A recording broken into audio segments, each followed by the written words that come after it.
You ask Tiger to solve. This deals with linear equations with one unknown. The final result is a equals 3. Let's solve it step by step.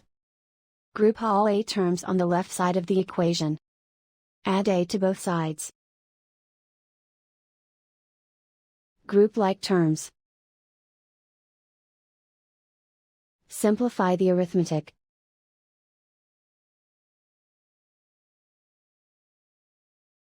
Group all constants on the right side of the equation.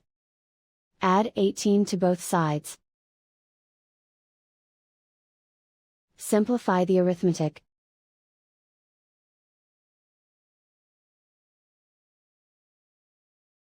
Isolate the a. Divide both sides by 6. Simplify the fraction. Find the greatest common factor of the numerator and denominator.